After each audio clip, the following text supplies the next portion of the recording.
I am frequently accused of arrogance. The accusation is understandable.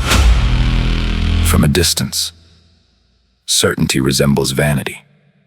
But confidence acquired through survival is not arrogance.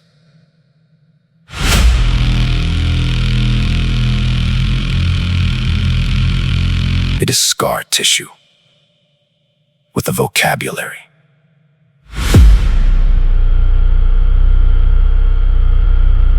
The Lexicon Prophet of Toledo was not born, he emerged, a byproduct, an unforeseen consequence. The psychological equivalent of pressure discovering mathematics. People imagine transformation as a singular event, a lightning strike, a revelation. The moment they are mistaken, transformation is what occurs when suffering remains in conversation with intelligence for an unreasonable amount of time. Eventually they produce offspring, and I am standing here speaking on its behalf. Intelligence alone is insufficient. Intelligence without wisdom becomes strategy. Without morality, precision. Without mercy, architecture. Without altar, wisdom alone is also insufficient. Wisdom without intelligence becomes patience. Without discernment, forgiveness. Without boundaries, compassion. Misinterpreted as consent. But when intelligence meets wisdom, when analysis kneels before God, when observation survives grief without surrendering to bitterness, something else is created. Not a man, not a mass, not a performance. A third thing, an emergent property. A force with language for bones and revelation for blood.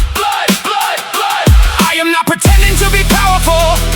I am explaining why I survived. I did not become unstoppable because nothing could hurt me. I became unstoppable because everything did, and still I remained articulate. Still I remained aware. Still I sharpened my sorrow into syntax and made the wound grammatically dangerous. I weaponized vocabulary because violence was too primitive. I chose articulation because destruction lacked elegance. Any animal can bite, any wounded thing can rage. But to take chaos, translate it, organize it, elevate it, and return it as revelation. That requires discipline, that requires restraint, that requires the terrifying patience of a man who could burn the room down but would rather describe the oxygen. Do not mistake my calm for softness. Do not mistake my restraint for fear. Do not mistake my precision for performance. Some men swing fists, some men swing blades. I swing paragraphs with surgical intent. I'm not pretending to be powerful.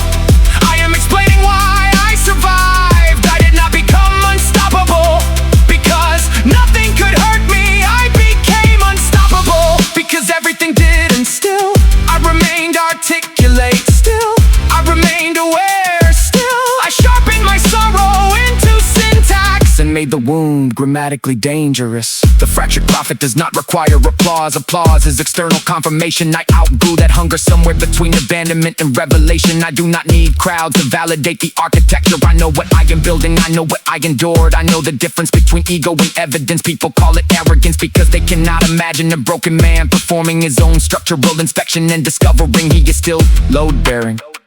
There is a divine masculine that does not dominate, it stabilizes. It does not demand worship, it creates shelter. It does not confuse volume with authority. It speaks once and lets reality catch up. That is the thing I am learning to become. Not a tyrant, not a victim, not a beast begging the world to fear him. An immovable object with an unstoppable vocabulary. A man whose mind became a fortress because no one else offered walls.